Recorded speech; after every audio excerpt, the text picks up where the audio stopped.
Our Black History Month series, Made by History, with a look at the role of historically black colleges and universities. Created after the Civil War, HBCUs were established all across the South to educate freed slaves. Today, HBCUs continue to be a nurturing environment for higher education for many African American students. I sat down with two local HBCU grads to talk about their experience. It's a different world. Ooh, than where you come from. During the late 80s and early 90s, the hit NBC show A Different World gave the world an up-close look at historically black colleges and universities through its depiction of life on the campus at the fictional Hillman College. Hello, my sisters. Whitley, you look great. That's what I look. And for graduates of HBCUs, the sitcom hit the nail on the head. The first thing when I arrived at Tougaloo, it seemed like it was a totally different world from which I had come. You had white faculty members, black faculty members, you had faculty members from India, from Germany, so the faculty was very diverse, and that was something that was totally foreign to me. Dr. Walter Conley, a retired school superintendent, attended Tougaloo College, a small private institution in Jackson.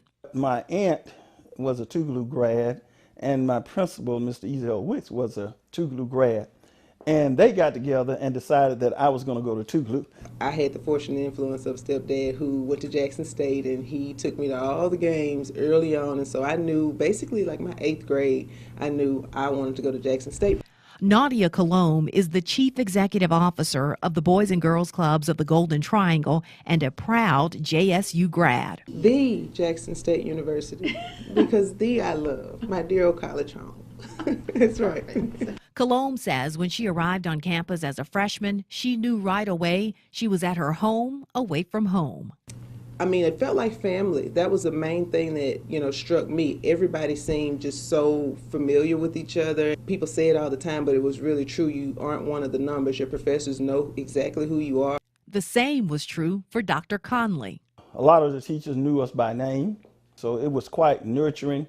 But he also recalls some turbulent times. His Tougaloo years were during the Civil Rights Movement, and leaders in the movement found a safe place to share their message on that campus. We had like Dr. Martin Luther King, Stokely Carmichael, Robert Kennedy, and all of those people. Those people could not visit the state-supported institutions. I, too, chose an HBCU to continue my education, Stillman College in Tuscaloosa, Alabama. Right here on this campus, I grew up a lot, I learned a lot, and I embraced the importance of serving others. Getting involved in student government and service organizations like my sorority was encouraged by leaders on campus.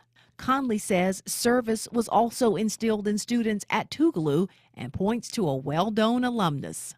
Benny Thompson, who is chairman of Homeland Security, is a Tougaloo grad. As a matter of fact, he is my classmate. And then there are the cultural experiences unique to HBCUs. At JSU, the band, known as the Sonic Boom of the South, is a phenomenon. Colombe was a prancing J-Set in the famous band. Those were the best 4 years I could have spent in my life. We got to perform at the NAACP Image Awards in LA, which was huge. My sophomore year, I was in that group. Both Colombe and Dr. Conley say their HBCU experiences gave them a firm foundation that they continue to build on today. I really didn't feel like I missed something going to Jackson State. If anything, I felt like I was gaining a new perspective. I would not trade my Tougaloo experience for anything. And I concur. I wouldn't trade my experience either. There are currently 101 HBCUs in the United States, 5 of them here in Mississippi. In addition to Jackson State and Tougaloo College, there is Alcorn State, Mississippi Valley State, and Rust College.